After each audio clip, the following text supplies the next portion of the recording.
loving the open. What is going on? It is Danny and Marco here. It is our second one of these. Actually, we don't have a video up on YouTube, but this is the second iteration of Off the Air and On the Record.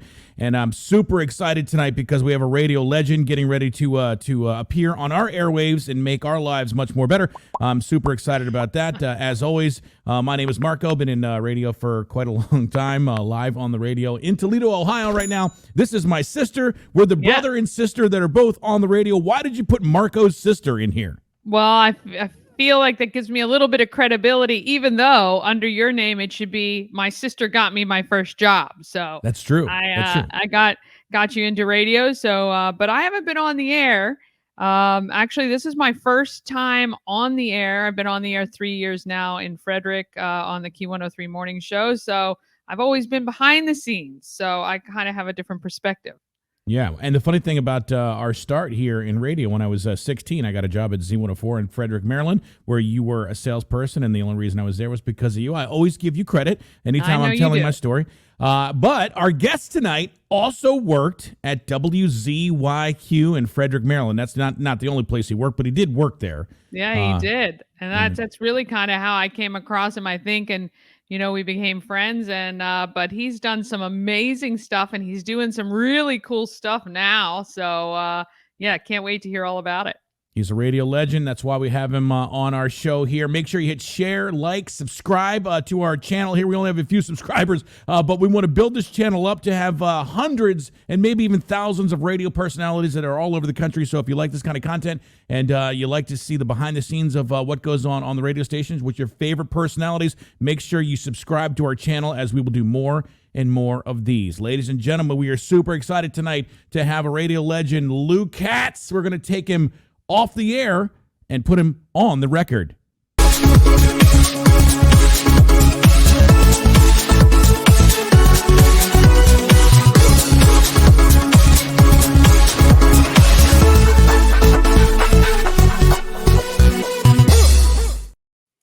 Oh man, we're getting big time. We got opens. Big time. We have like 2 opens. Looks like a big budget. Oh my gosh. I'm telling you, that digital open, big time. You're right. Looks great.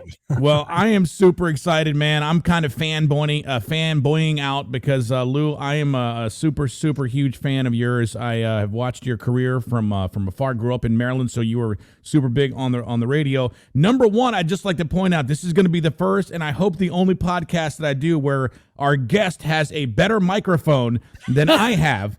I'm obsessed with this thing. That's the Sennheiser MKH 416, which is a phenomenal voiceover microphone, and I'm sure it's part of what you're doing now. Tell us a little bit about what you're into right now before we get into your radio career.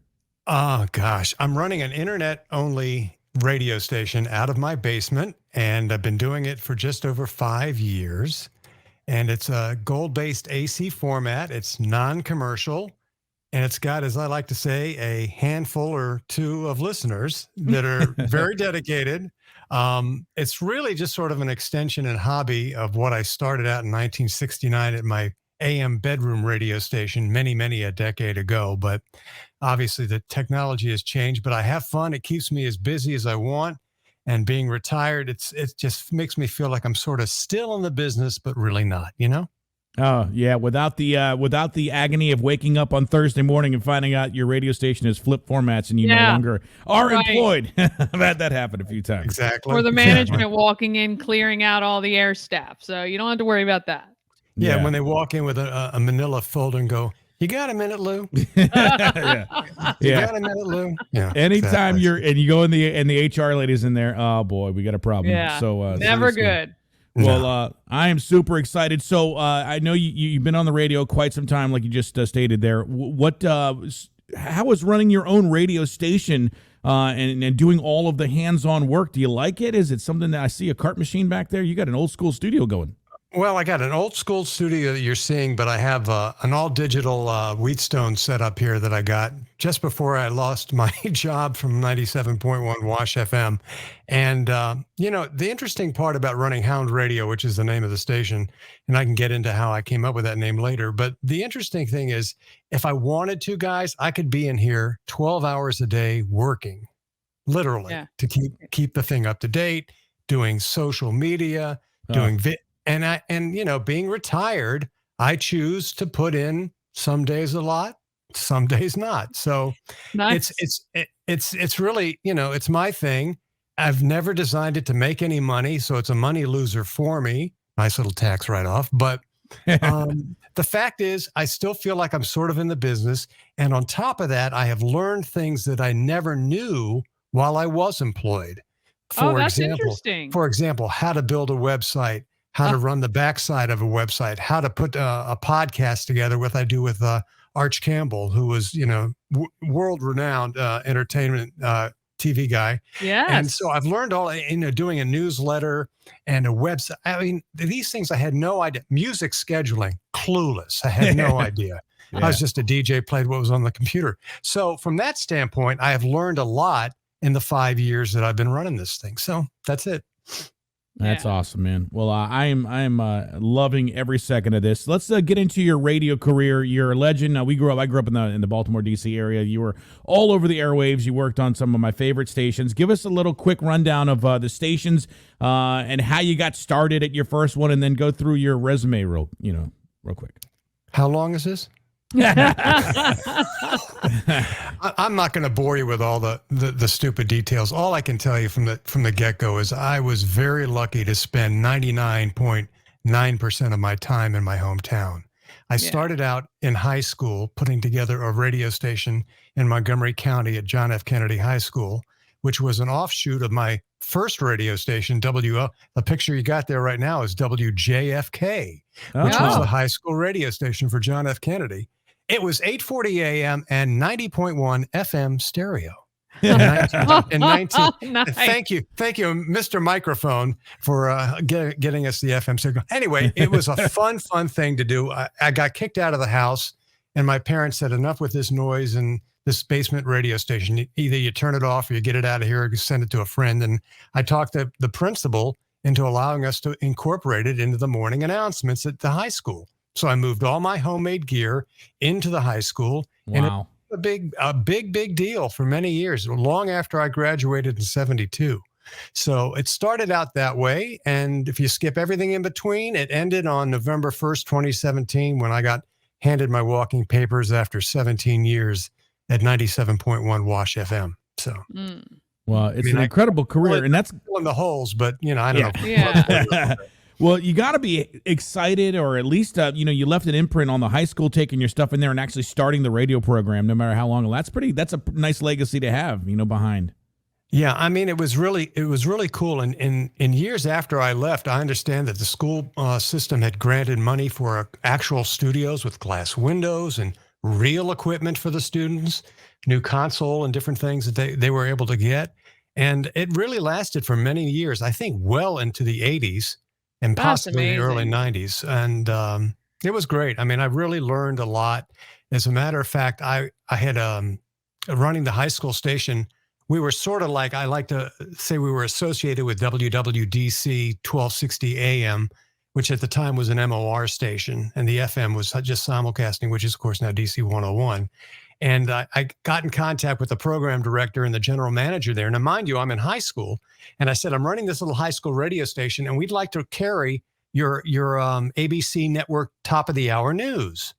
And they said, oh, okay, well, here's who you contacted, ABC in New York. And sure enough, I got a letter back, and I still have it somewhere. Should bring it out sometime. But it actually gives me permission to air ABC Contemporary Network News at the top of the hour. Wow. On the high school radio station, provided I come up with the money to pay for the phone line to get the signal from the station to the high school.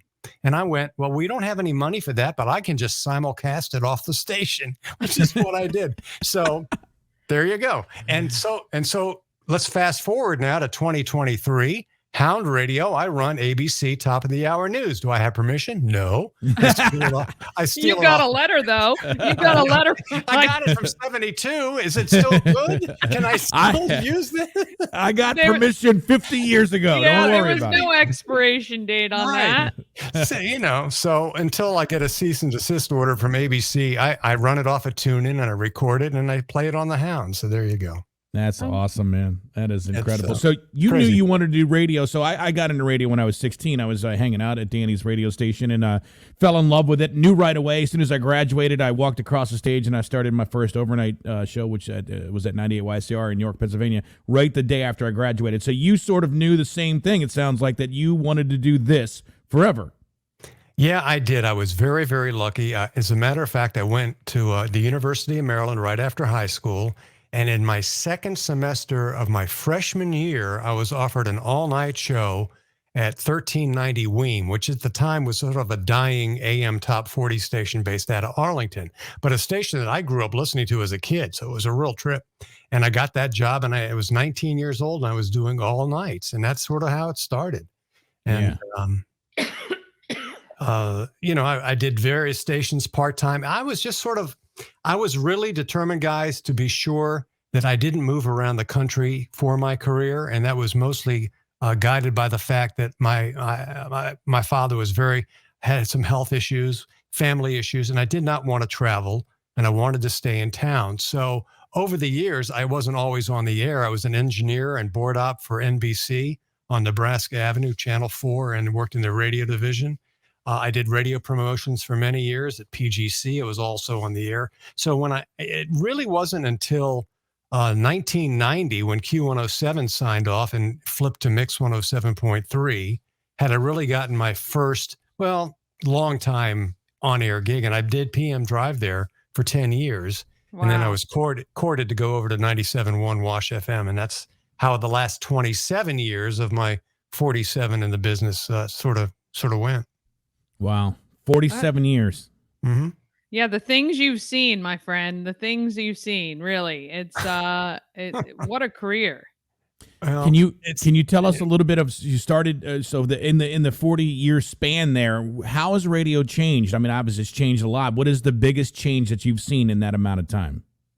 Oh my gosh. Well, I don't want to I'm not going to go political here on you, but I will say that because of Bill Clinton and the Telecommunications Act being approved in 1996, radio started to change at that point.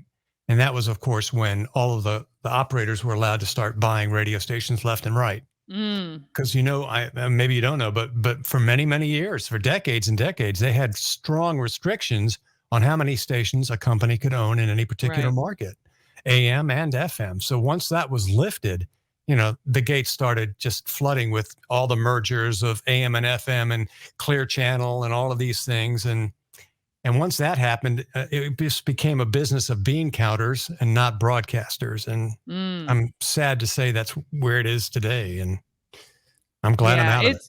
Yeah. And it's kind of crazy because, again, I was out of radio. I did many other jobs from the early days to where I am now.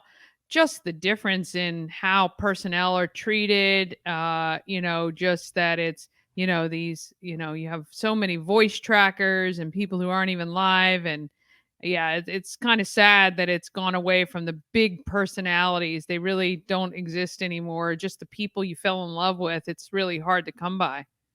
Well, look, when I first met you, Danny, at Z104, right? Or was it 14 ZYQ at the time? I mean, I think it was Z104 at the time. It was Z104. Well, and that's an interesting story too. I remember I was working as an engineer for NBC. I was board op for WRC and WKYS. And I got a part-time on-air job at this little station in Frederick, which I had no idea. I lived in Gaithersburg, and I tuned the dial, and there's this like top 40 station at 103. At 1039, and I'm going, what, 14 ZYQ? So I reached out to these guys, and I said, I'm just looking for some part-time work, and they welcomed me in, and I started doing part-time stuff on this little station, which at the time the AM was at 1370, so 14 ZYQ, and the FM, of course, at 1039, and it was owned by the Fisher. I can't remember the two gentlemen that owned it, but small. It was Johnson. God, do you remember their names? Howard Johnson. Howard Johnson didn't actually own it at the time. It was Howard was the GM. He was, and he had brought in a team from, I want to say, Appleton, Wisconsin, to program the station. But for little Frederick, I mean, this thing sounded really big time. And I ended up getting some of my buddies' part-time jobs there. A name like Steve Kingston. I don't know if that rings a bell to you guys, but a big radio guy. And he was up there working, and several other Washington area personalities would also go up there. As a matter of fact, when I was working at ZYQ, I remember one weekend bringing Joe Cipriano up. Now, Joe Cipriano, huge in the voiceover world, was doing midday at 93 KYS Disco Stereo. And I said, Joe, you got to come out and see this little itty bitty radio station in Frederick. And it was a blast. So he came out, and, we goofed around on the air, and that's how I met Howard Johnson and all those guys. And then I ended up coming back in 1989 temporarily between jobs. And that's, Danny, I believe, when I met you. Yeah. You were, I think, doing promotions maybe or so. Yeah, and Ned Ferris. Ned. He had that Ferris. Jeep. I actually worked there during that time. We crossed paths. Yeah, I remember that Jeep. Yeah. Remember that Jeep he had? Oh, Ned and his Jeep. Ned Ferris with the world's smallest office. Yeah, you had to climb the stairs. Kind of went up through the door. It was a closet, actually. It was a closet. It was like a closet. And Ned Ferris was the program director, of course, and. I was doing some part-time work in between jobs. I had lost my job at 105 WAVA, and I was waiting for something to come around. And he gave me some hours to fill in an afternoon drive for a while. So that was fun. That was the last time I was really on there. So that's my story in Frederick. Yeah, we crossed paths there. And of course, my favorite radio, I tell everybody I got in radio because I grew up as a kid in DC. So you had Don and Mike, Elliott and Woodside, you had the Grease Man, you had Howard Stern, you had Lou Katz, you had these huge radio stations. And if you were not good in radio, it was no fault. It was your own fault because you only heard exceptional radio. And WAVA was my favorite station. In fact, I just watched their the last few days of they have something on YouTube, and I was like, man, Don and Mike were incredible. Who is like the number one person for you that you sort of either emulated or you really looked up to or thought, man, this guy is or girl is really it here in radio, and I'm going to try to copy them or do whatever. Well, I think Marco, it was a combination of personalities around the country. I sort of, back in the days when I started out, as a puking top 40 guy in the 1970s, early 1970s. I mean, I had no real experience. I was just starting out, but I was really impressed with, some of the guys from WABC in New York, WLS Chicago. I worked with Elliott and Woodside at PGC when I was there in the early 80s. And as a matter of fact, I was their promotions guy and swing guy when they got hired across the street to go to Q107, which was a humongous deal because they didn't have a contract with First Media Company that owned PGC. Yeah. So Q107 offered them this humongous salary increase, and they just walked into PGC one day and said, "We're done. We're going across the street." It was a Friday, and they started Monday. And the promos on Q107, got to remember them clearly, were like on the air the second these guys had given notice. And they really didn't. They just crossed the street. And it was at that time when we hired Joe Theismann. Steve Kingston was the PD at the time. And Joe Theismann came in, was hired to do half the morning show with a guy named Dave Fox. This is on PGC. And at that point, PGC had really was no longer a big power station in the market after being so strong in the 70s. So, yeah. I didn't really want to copy anybody. I just wanted to be me. Yeah. And try to be, how do I say this? I don't have the gift of gab like so many of these guys that are on the air, were on the air, and still are on the air.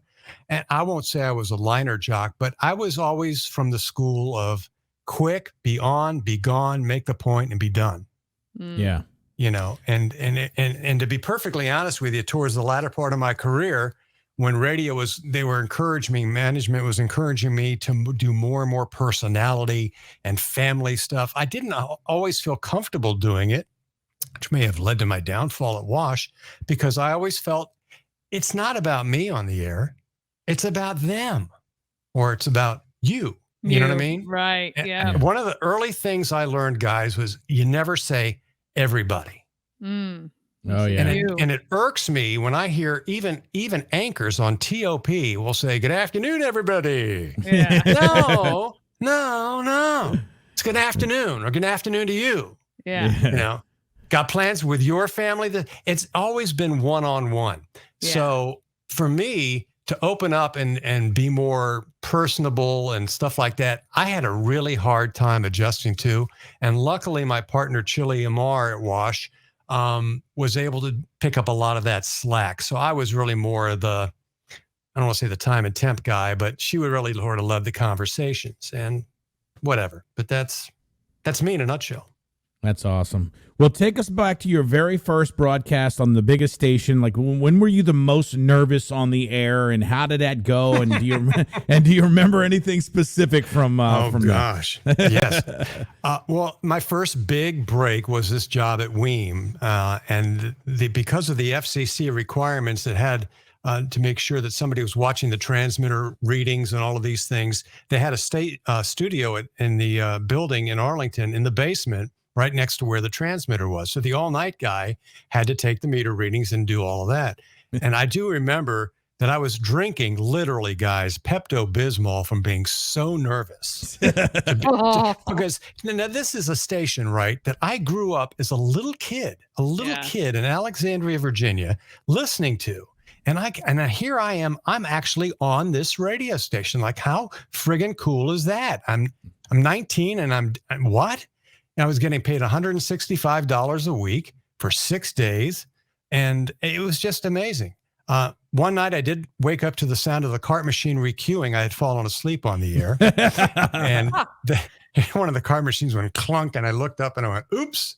So that's a 1390 Weems story for you. Yeah, early on, but yeah, and then I would probably say the only other time I was very nervous. Initially, I was able, when I was working at Wash, which is it was owned by Clear Channels, now iHeart, had a sister station and still does in New York City, 106.7 Light FM. And I was doing mornings at Wash, and the program director in New York, Jim Ryan, was looking for some part-time help up there. And my program director at Wash at the time, a guy named Steve Allen, suggested, "Hey, well, why don't you try Lou up there?"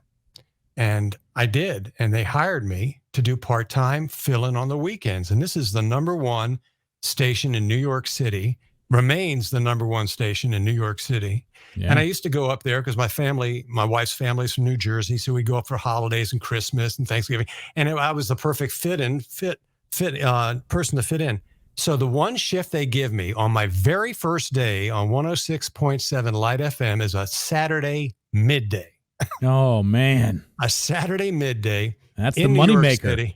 Saturday midday, and it's the day the Challenger blew up. Oh, wow. Gracious. It was February.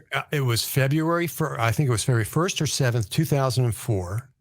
And my first shift, I'm in there about an hour and a half early. I went on at 10. I got in there about 8:30, and the spacecraft blew up a little after 9.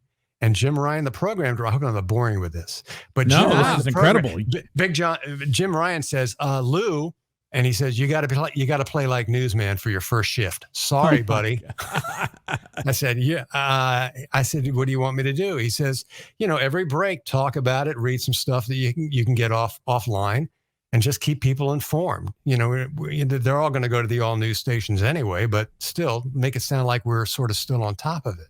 So here I am, cracking the mic on the #1 station in the #1 market, and I got to talk about a spacecraft that blew up. Oh my gosh. So that made me rather nervous. So there you go. Yeah. That's not boring at all. That's incredible. I was going to ask you what was the most memorable time on the air. That's probably you probably that was answered one that. of them. Yeah. That was one of them. Yeah. Yeah. Man. And then I would say, guys, probably the other most stressful time was 9/11. Yeah. When that occurred, I was doing afternoons at the time at Wash, and our sister station, Oldies 100, WBIG, the management decided to simulcast both signals, and a guy named Tom Kelly was doing afternoons, and he and I basically did a 2-person thing. And we would cover audio from Channel 4, I think we used at the time. But that was a very stressful period. I was stressful for the whole world. But for me personally, to get into that mode, no music, nothing but information. Right. It was tough. That was a tough one. Yeah. One thing that's very incredible, because my brother Marco hasn't had this luxury. The fact that you've been able to stay in the DC metro area your entire career, that's phenomenal, honestly. Um, Luck, design, or just stubbornness to not want to move? How did that go? Well, I'll add, Danny, an asterisk to what you said. I have worked out of the market once.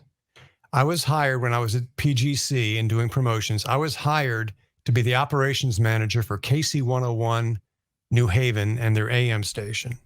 And this was in 1983. I'd never worked out of the marketplace. I was going to go up as an operations manager and oversee a staff of about 30 people. It was 83. I was 29 years old. And a guy that I was my program director at WWDC and DC 101 was in consultants. He was doing a consultant gig, and he recommended me for the job. Long story short, I went up there. I hated it.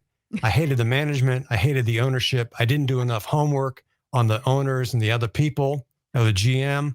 And I lasted about 4 months, and I came back to PGC to my job. So that was the only time I've left Washington, D.C. So yes, to answer a long answer to your question, Danny, I'm very, very lucky. And I've always felt that, especially the last 2 jobs I had, which was a span of 27 years on 2 competing stations, that the key to me staying there was just being honest and laying low. Yeah. and trying to stay the hell out of the politics of it. Yeah. You know what I mean?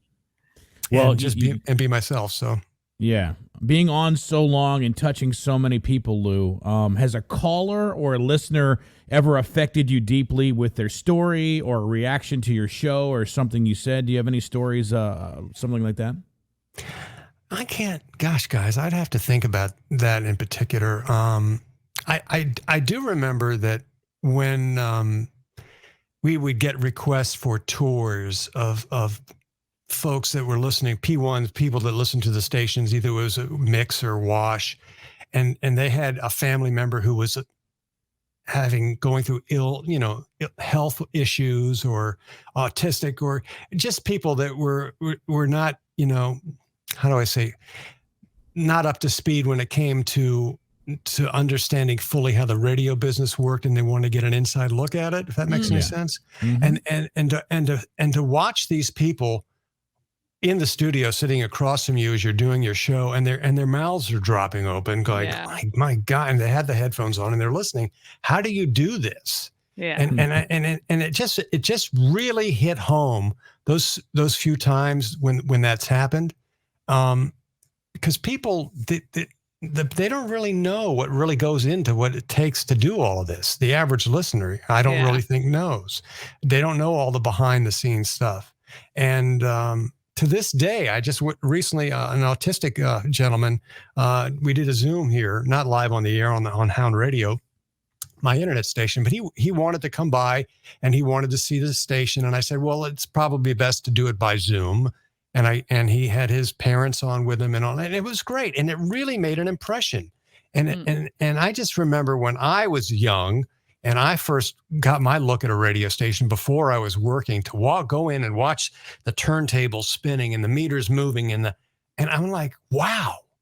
And this is what I hear I'm looking at what I hear on the other side, and it just really makes a big impression. So I don't know if that answers your question about that particular period of meeting people, but stars and doing interviews was always a trip. Yeah. That's like actually my next question. Is there a difficult interview? The easy ones are the good ones. Has there ever been one where you're like, bro, this is not working? That you're like, I just. It's funny, Marco. It's funny you mentioned that because I know you were a big fan of 105 WAVA. Yeah. When I was doing middays there, it was 86. Janet Jackson came by for an interview, And back then they said, "Hey, put her on the air live, Janet Jackson." she was a yes and no interview. Oh, it's awful. You guys, come on, you guys have done interviews. So what was it like putting the album Control together? How long did it take you? Not long. And I'm like going, oh no. And you can tell from the first second, it's going to be like that the whole way through. Oh yeah. So it turned out to be a rather slow interview and a slow struggled interview. I think my most favorite interview was Paul McCartney. Oh wow. Paul McCartney. This was right after 9/11. So in January following that September 11th, McCartney came in town for a concert at, I guess was the MCI Center, whatever it was called, Capital One Arena. And there was only one radio station that was playing his new single, as I put in air quotes, a new single. It was a stiff, but it was Wash FM. And my boss was saying, "We're going to play this because I think we can get you to do an interview with Paul." And I went, "Right. They're never going to agree." Guess what? They did. And I went into the green room at behind stage. And sure enough, it was me, Paul's manager, my program director, and Paul. And that was it. Whoa. And I sat there with a DAT recorder. I did, a DAT, portable DAT recorder and a microphone. And I interviewed Paul McCartney for 20 minutes, and I was sitting as close to him as I am to this microphone. And he was so down to earth. So I came up with some lists of sweepers, right, for him to record. And here's how I got in. I'll never forget this. Here I got him to do it. I said, "Paul, what is the shortest amount of time it's ever taken you to write a song, any song, Beatles, solo, whatever?" He says, I said, "Well, here, Paul, here's a list of things about my radio station. You got 60 seconds to write a song. Go." And sure enough, he came up with this, and I have the audio. I should have sent it to you, but he came up with this little thing in like just a matter of a few seconds. No way. No, and then he goes at the end, "That was a cheesy way for you to get me to do Linus for you." So that is awesome. So the McCartney interview was really, that was probably the highlight of my interview career there. So it was neat. Wow. That's incredible, man. We're talking to Lou Katz, radio legend, here on our podcast. I'm super excited about that. So you've been in radio, were in radio a long time. It runs the gamut between the 70s, 80s, 90s, and now. And today. Like it's a radio 70s, station. 89, today. What do you think radio has done poorly, and what do you think radio has done pretty good to be where it's at today? Wow, that's a loaded question. What is radio? I'll take the first half. What has radio done? What has radio done poorly? Yeah, I think radio has. How do I word this gently? I think radio, the ownership and the whole conglomeration of owners and companies buying companies and getting into super debt and all of that, I think that's been a huge mistake. And I think the listener takes the brunt of that, guys. And I think you'll agree, because of the heavy commercial loads that these stations are running, because they have to pay their bills and they have to try to make money. And, I'll turn on whatever XYZ radio station here in Washington, and they'll play 8 or 10 minutes of commercials in a row. Wow. I mean, it's crazy. Now, I don't know what Danny, I don't know what the Manning family's doing up at Key 103, but I'm sure they're not playing 10-minute stop sets. No, we're 8 units. So yeah, that's 8 units. So the worst, a lot of 30s. So right, a lot of 30s. But yeah, so I really think that has hurt the business, and I think they overreacted when HD radio came out, and I think they did a poor sales job on that, because you ask most people around, what is HD radio, they have no clue. Yeah, we have like an HD one, and I'm always like, who listens to that? Like, how do you even? I don't even know how to get it. I didn't even know how to tune it for the longest time. And we have HD stations up here, and they had to teach me. I never even knew. So, it's crazy. So I think that and the fact that they, at least when I was working for iHeart Radio, at times I sensed from the management, and I'm sure this is not the case with you guys in Frederick, but I sensed from the management they were more concerned about social media and what I was doing on that, and how much I was blogging or sharing or videos or whatever. I think they were more concerned about that than what came out of the speakers. And to me, yeah. I kept saying to my multiple program directors, I'm going, whoa, time out. How much is paying my salary off of digital revenue versus on-air revenue? Right. So, whatever. So I think that's the poor points of radio.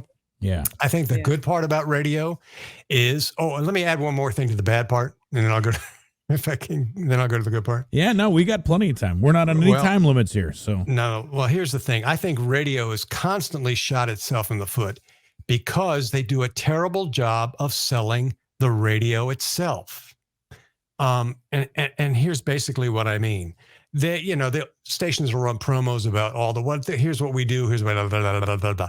If you look at the advertising pie over all of every advertising, whether it's print, TV, digital, cable, blah, blah, blah, blah, blah. And I'm sure I'm going to screw these numbers up big time, but radio is way down on the list of generation for advertising, how much money they get. Right. Why is that? An industry that's been around 100 years or more in some cities, and that's the best they can do? That just blows my mind, because people, and if you look at you guys read the trades, if you look at the actual listenership over radio, it's just on a slow final approach to nobody listening. Now, they're way off from it, but the pandemic didn't help.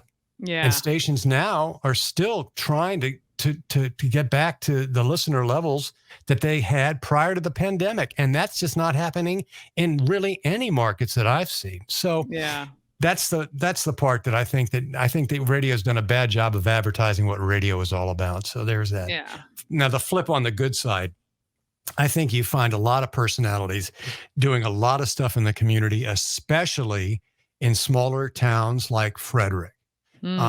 Where the ownerships usually are, hopefully, I should say, family, like a Manning family or something like that, right? That don't have this big debt load that they got to handle and deal with, and then they can give people the leeway to get into the community. Yes, radio. Wash used to do and still does a radiothon for Children's Hospital. All right, that's great. It's wonderful. I was part of it for years. They bring in close to $1 million. But that's just one time in December. Yeah. Where's the rest of the time? Right. So it's great that the outreach is going on, but I don't know. I did a fundraiser here on Hound Radio with my handful of listeners during the pandemic to raise money for the food bank. Yeah. And we raised over $3,000 in one day. That's amazing. That's awesome. Wow. So, and for my little piddly-wink, internet radio station that hardly anybody listens to. So, I think getting out in the community and doing that stuff and being local, I think is so super important. And I'd like to do a shout out and honk out to a station that I started at in high school, an actual real radio station, WGTS 91.9. Oh, right. Now, GTS, when I was there in 1970 as a junior in high school, and 71, GTS was a block-programmed religious classical music station.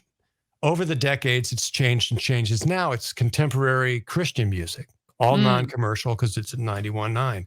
And that station sometimes will kick some serious ass in the ratings. Well, I can tell you up here in Frederick, I see GTS bumper stickers about every fifth car driving down the road. And Danny, you're absolutely right. And I will tell you this. Here's a reason why I think GTS does so well in comparison to some of the other music-based radio stations. It's because they're out in the community. Yeah. In the summertime, they do their ice cream socials, and they do remotes every Friday with an ice cream series of trucks, and they go to this park and they spread it out. And obviously, they're hitting the zip codes where they're all their P1 most important listeners, frequent listeners are going, and they're Yeah. out hammering this stuff. You're Yeah. not seeing anybody that I know of on other stations doing that kind of stuff. It's the reaching out and kissing the babies and hugging the people. And that, I think, is so important, and it's missing from so many radio stations. And well, it's funny you mentioned that because yeah, when I was at Z104, I was Danny the prize fox for a while because in promotions I had to get out, take the van, get amongst the people, and then when I left Z104, went to 98 Rock. We were on to big promotions, the Preakness, and these huge elaborate things, and it wasn't a lot about that grassroots. And of course, I went to a station in San Diego, same thing, big promotions. I left radio for 17 years, came back here, and the one thing I told Fred when I said to him, you guys need to do promotions better, is you have to get back to the basics and that grassroots marketing. Key 103 here has it's a 3,000 watt, basically covers Frederick County.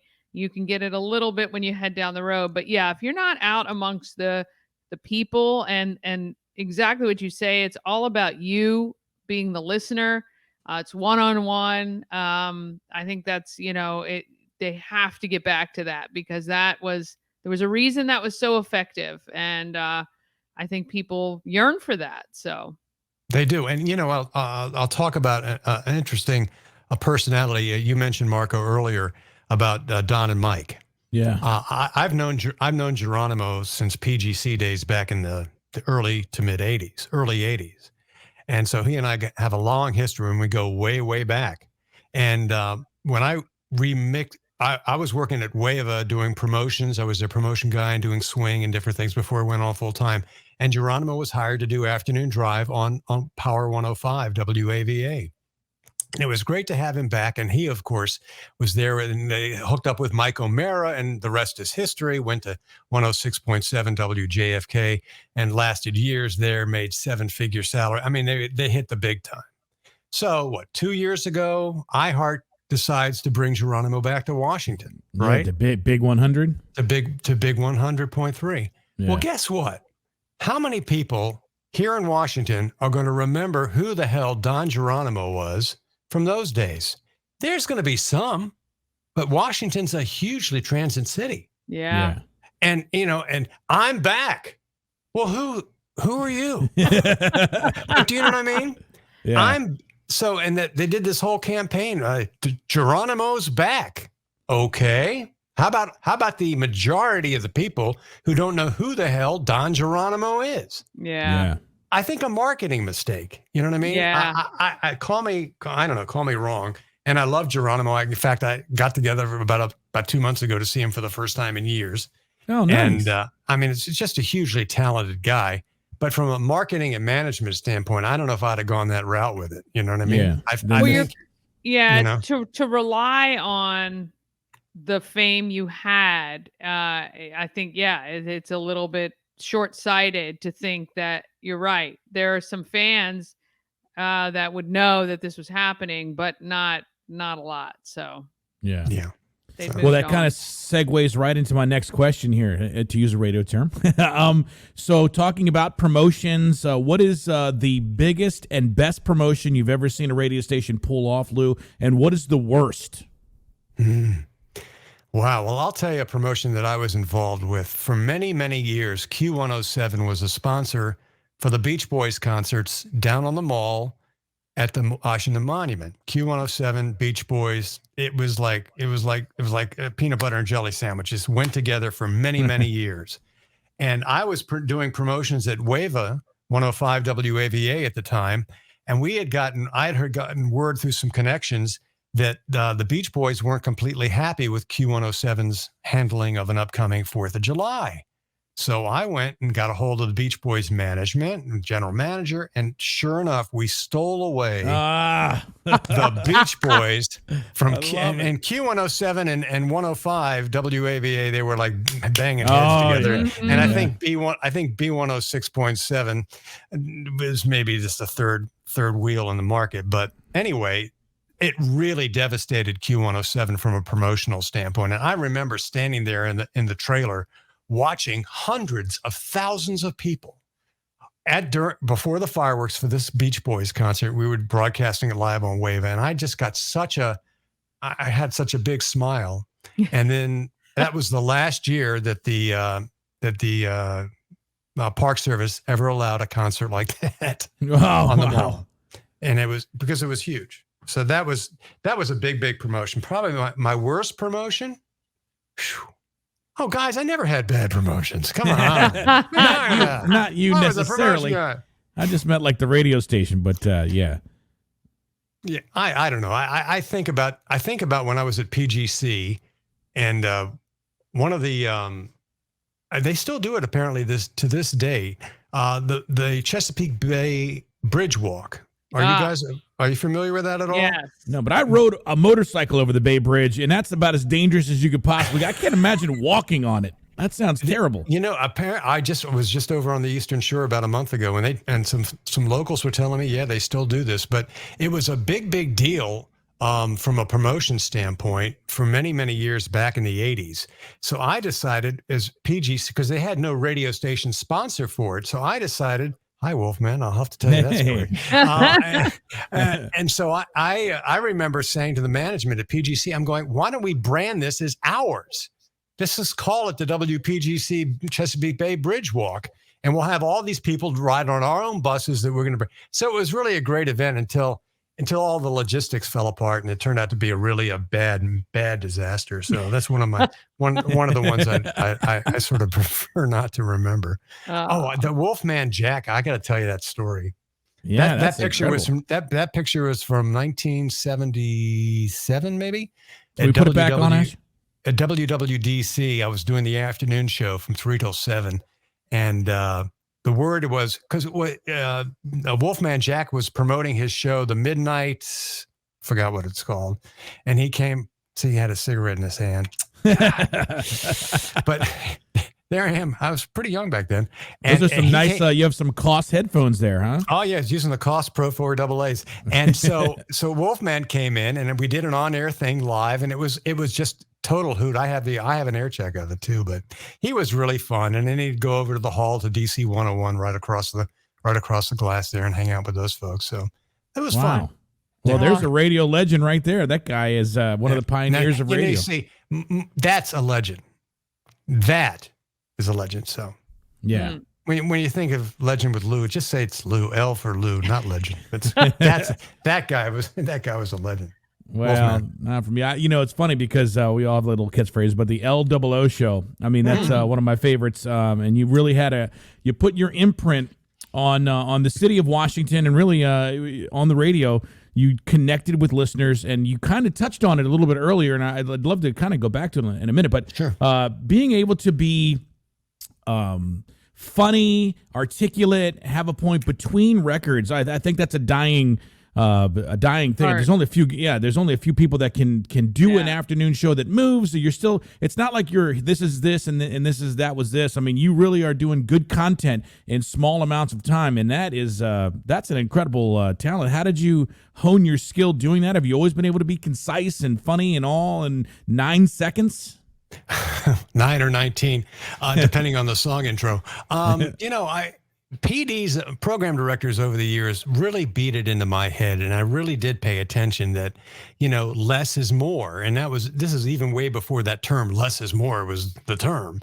Right. So, their thing was to say, plan ahead, promote what you're going to do, and involve the audience, and do a lot of phone stuff when you can. And back at Mix and even at Wash, especially in PM Drive, I did a lot of phone stuff. Nowadays, I talk to some of my friends that are still at Wash. The phones never ring. Nobody calls. No. Maybe a text, and that's only because they're trying to win some tickets to a concert. Yeah. So Yeah. radio has shot itself again, and I don't mean to be negative, but they've shot themselves in the foot because the listeners aren't involved that much. Yeah. Yeah. Now, of Well- course, there's exceptions when you listen to Elliot in the Morning on DC 101 or even Sure. Geronimo to a certain degree. They got the people calling in, but they're probably a lot of them are the regular P1s that are involved. Yeah. Who knows how Yeah. much they're getting, how many new bodies they're bringing to the, to the table. So I don't know. Yeah. Well, I know on my morning show we do a lot of phones. I do a lot of topics. It's really transition radio to be, obviously with, even if you're not in a PPM market at this point, you have to be very concise. You have to get right to the point, hook them, give them the information, all the catchphrases. Sure. But it is, with you have what you didn't have in the 90s and the early 2000s is the internet. You didn't have Spotify. You didn't have, YouTube and everything else that is demanding the time of these listeners. Do you think radio will ever get back to a point where it is a major player at all? Or do you think it's just going to slowly dissipate? Sadly, I think it's just on a very slow decline. You ask any 12 to, I want to say 34-year-old, Yeah. how much radio do you listen to? They're going to go, what? What? Yeah. Oh, how about that new music you love? Oh, it's YouTube, it's TikTok. And, it's Yeah. it's not, hey, Hot 99.5 just played the new Miley Cyrus song. Wow. Yeah. They were out of the box, or an industry term saying the first to play it, right? Yeah. Yeah. Because you just don't, that just doesn't happen. And because of that, radio's got a serious problem. I mean, it's still got listeners, but the younger demographic end, they don't pay any attention to it. Oh, Let me radio? yeah. That's what my parents listened to in the car. Yeah. True. Yeah. True. Seriously. With Hound Radio, kind of speaking on that, because as when we're in the studios all the time, we have our inputs of what we would play and not play, and we're so we've done research on this song, that's why we're playing it so much. And I've always said, gosh, I would love to program my own station. What is it like actually programming the music and able to play whatever you want and all that sort of stuff? Now you get the age-old question: do you guys get to play whatever you want? Well, now you actually can. You get that all the time in the radio business. So yeah, well, believe it or not, I do play hits, and had been in radio long enough to know that if you want to have any kind of audience and have them coming in on a regular basis, you've got to play the hits. Now, do I play them every 90 minutes like some radio stations? Absolutely not. And being a gold or oldies-based adult contemporary format, I'm really all over the road, but I'm not playing 12,000 songs on this thing. And my playlist is probably 1,500 to 1,800 songs. But I'm playing 2 current songs an hour. I just recently added a 60s category, and it's called those lost songs kind of thing. Yeah. But I play the top. I'm going to look at my. You don't mind me just going off screen or whatever here for a second? I'll go over to Music Master and I'll tell you the top 5 songs I'm playing right now. Harry Styles, Nicky Ure, Sunroof, Anti-Hero, David Guetta, I'm Good, Flowers, Miley Cyrus. So I'm playing those. Holy smokes. You're competing with T103, Lou. I got to close this off. We got to go. You're losing listeners there. Okay, hold on. I've got in the B category, the secondary currents, I've got Unstoppable, Meghan Trainor, Louis Capaldi. For King and Country, a great song, which I think will stiff out. Ed Sheeran's new one, Lauren Daigle. I'm playing the Luke Combs Fast Car because it's just getting a lot of buzz. A new Kelly Clarkson song, which will probably stiff out. But no, so from that standpoint, I'm playing the current songs. And when I put the clocks together initially, I decided that I was going to, where I place the songs within the hour. Was very important. But guys, as I mentioned earlier on when we started talking, I didn't know how to do a music program. Yeah. Seriously. I had never done G Selector or any of these other programs. So I ended up getting a great deal with Music Master, and they had a guy and showed me how to do all this stuff. And literally I'm using about 5% of what this program will do. Enough to be able to schedule music and clocks and all those kinds of different things to make it work. So from a standpoint of Hound Radio, It's a lot of fun. And do I do things well? Like for example, if I need a Phil song, I have a thing where I'll play 2 in a row, same artist. Yeah. Nice. Well, and then I have a sweeper to go. It's a Hound Radio doggy style. Ooh, doggy style double play, right? Woof woof. Doggy style double play. Woof woof. Love it. So I do that, and then I do have once, and I'm really not on live very much at all. I record most of my stuff during the day, which is really basically weather forecasts. But I am on once a week, and I'm going to honk this show because it's fun. It's called Sunday Night Stiffs. Now, in the radio business, we all know what a stiff is. A song wasn't a hit. So I always follow up Sunday Night Stiffs by saying it's an hour of lost songs, and it's completely by requests. And I get a bunch of requests every week, and I do it live from 9 till 10 Sunday nights. It's like scheduled listening, and we have the highest listenership of the entire week, Sunday nights between 9 and 10. And That's I just recently, awesome. I just recently had a friend of mine in radio who's joining me from North Carolina. We have a hookup, and we do the show live together, and that's fun. So that's Hound Radio in a nutshell. We don't play any commercials, so there's no revenue generation on it. I play 1 PSA an hour. We play promos, and I just got 4 new jingles too from TM. Wow. Very excited about that. This is incredible. I'm going to start listening, man. You got me hooked. I know we're going to wrap up here in a bit. I could do this probably for 5 hours, though. I love it. I don't want to bore you guys, please. No. I do want to ask you, Sure. it probably wasn't you because you've never probably been fired, in a big fashion. But what is the worst firing you've ever seen, or what has somebody done to get themselves in trouble at any radio station that you've ever had? A story that you can tell that many people might not know. How long is this supposed to run? Well, we got as long as we need. No. We're coming up almost an hour. And you guys have been way too generous with your time. And as I had told Danny, I said, "You sure you really want me to come on and do this?" Because I can't even believe you said that, Lou. No. This has been great. You kidding me? A firing story. God, there's a lot of those. Yes, there is. But I will tell you this one story, and I'm not going to mention names, but it was a radio station I most recently was working at. Gee, I'm not going to say which one. and there was a part-time jock on the station, and he was doing a Saturday night show. And in the building, there's nobody in the building on Saturday nights, right? So one of the other people who was working at one of the other stations in this building of radio stations decides just to walk around and say hi to some of the people that are on the air. Well, this guy who's walking around to the different stations peers through the glass and sees this one particular gentleman pleasuring himself. Oh no, this is good. Pleasuring himself in the studio, watching pornography. Oh, fun. Okay. Watching pornography, and it's gay pornography. It doesn't really make any difference. The point is, he was doing something obviously he should be doing in private, not at work in a radio studio that's got glass windows on 3 sides of the studio. Yes. Yeah, exactly. So get this. The guy pulls out his cell phone and videotapes it. Oh, my God. This gentleman who's run in on this and sees through the glass videotapes it. So the guy that was didn't realize that it was being taped, obviously. No, because the production room and the He was focused. He was focused. He definitely was busy.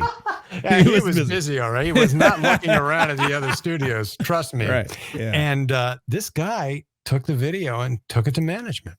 Wow. And that was it. Wow. Yeah. Wow. So that's one of the Yeah. canned He went stories. out with a bang, at least. He did. Come on, everybody. Oh, I love it, man. Well, on that note, on that terrible dad joke, radio joke, we'll listen. Luke Katz, I think you are a radio legend. I'm so excited that we got a chance to have a little bit of insight. Let's just leave with one piece of advice. Let's say we're trying to get somebody young, 19, 20, 25 into radio. What advice would you give somebody that's just trying this out for a career, your illustrious career? If they could even be half of that would be great. What would you tell them? Well, I would tell them to obviously hone their social media skills with a fine tooth comb. I mean, you got to be on top of all of that stuff, and be creative and be clever and be yourself, and don't be afraid to take whatever little position you can get, even if it's just volunteering at a radio station. You know, whether it's a top 40, and if they have people answering phones, which I don't think they're even doing anymore, but they might be. But to basically offer yourself to do whatever it takes to get in and learn, because that to me is really what it's all about. It's starting and learning at each station. And I'm not going to go on long with this, but back in the day when I was starting out, everybody was live all the time, all night shows. They were, so if you could get an all night show on a weekend on a little AM station someplace, well, you started out and you got experience that way. Yeah. But nowadays, due to the conglomeration in corporate radio, none of that's there. It's all being tracked and stuff. So my advice would be to start out, hone those social media skills, be clever, be creative, and be intense in trying to just at least get your foot in the door some way, somehow. Yeah. Yeah. I think that's great advice. I speak to a lot of high schoolers, and I still do believe this. Radio is one of those careers that you can do without a college degree, but you have to put in the work and the effort. And, I think that that's right. You have to be willing to do the grunt work to get the glory. And, I don't know if there's many kids out there like that now, but there are some, I know. And that's how we all did it. You hung around enough till somebody said, fine, I'll give you a job. I'll give you a shift. I'll put you out there. So, I still think that that's possible, but you really do have to want it. Yeah, you have to want it, and you have to have a real strong urge without being overboard about it. But you have to, and you have to be open to really trying different things. If you want to be on the air and they're going to go, no, well, will you lug T-shirts around? And you go, shoot, damn right I will. Sure. Right. Yeah. Seriously, whatever. Yeah. Well, I mean, that's how I got my start. Danny was a salesperson. I would go there every day after school, and I'd be in all the DJs. And it's funny because after being there for quite some time, and now that I'm in radio, I started. The jocks were giving me their production, their dubs, and all this other stuff. Say, hey, kid, you want to learn? I'm like, yeah, I'm in there learning it. And I was doing they were loving it because they didn't have to do any production, no prod work. But I broke in, and somebody didn't show up their shift when it was summertime. I was 16 in 10th grade, and Cat Michaels was like, hey, man, you want to go on the radio? I was like, heck yeah, you kidding me? And that's how it started, and it's never stopped. So, well, good for you guys. And I have to tell you, I never have felt comfortable talking about me, and now this has been going on for just about an hour.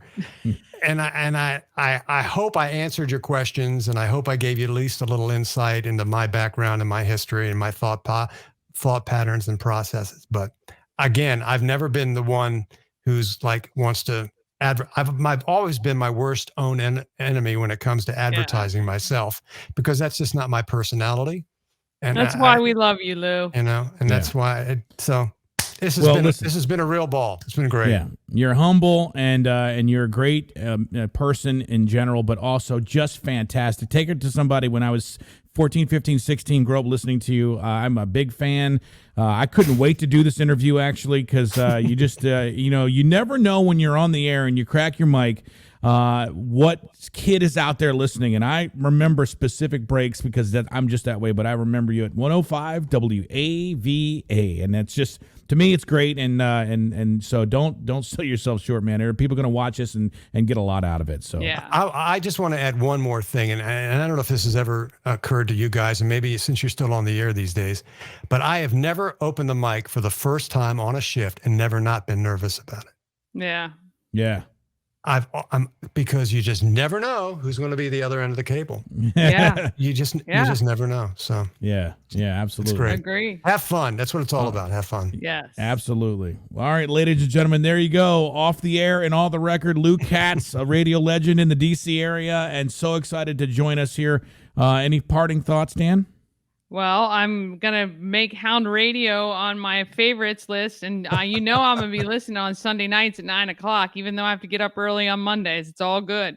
Yeah. Well, when I can remember, I post them on our website, not on the website, on my app.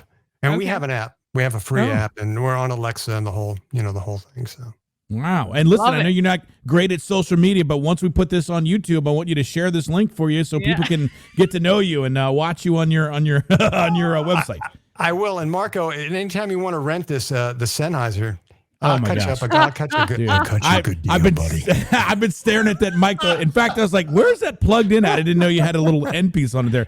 Yeah, that is my favorite mic, man. that's I great. thought I was a big shot with the SM5 here, but No, this is I all been work on wonderful. He's got the Wheatstone. I work on a Wheatstone now. Boy, we could just It's start the it same. off. It's the same console. It's a Wheatstone IP16 console. Yeah. It's probably one of the same things the Manning guys have up there. It's the same one Yeah. Jack Diamond's using on the Eagles. So Oh yeah, yeah. same board. So did there go. did you get that at a radio station auction, or how'd you find that board? Well, I sort of had a feeling my career was on a spiral down at Wash FM, and I was good friends with the chief engineer who's still there, and I had told him that I wanted to upgrade my studio, and he said, "Well, if we do it through iHeart, you can get a 25% corporate discount." I love it. Nice. So I got my console, I got my Vox Pro, and I got my Oh my Blade, God. and yeah, so I did Oh all my That's of like that. the Key 103 studio right there I with know. a better mic. This guy's got a better studio than 90% of radio stations Yeah. right now. I'll show you around right now so you can. Yeah, sort of let's see do it a here. little tour here, man. Oh my yeah. gosh. That looks like a radio station, Lou. Jeez. And then here's my rack that I have in the back with all. The Oh, stuff yeah. in there. Love Yeah. it. So there you go. Oh my gosh. You got the Hound tour, so That is Love it. awesome, man. Well, you're lucky because, and I just thought of this while we were doing this. We're gonna load like 5 or 6 songs in our system here, and at the end of each day, we're gonna actually have Jocks talk the record up and relive some old days. But we don't have that now. But so a little studio tour will be good there. So Yeah. wonderful. Guys, this has been fantastic. I'm flattered Yeah. you thought of me, and thanks so much for the opportunity to hang out with you guys. It's been great. take You're care, Lou. amazing.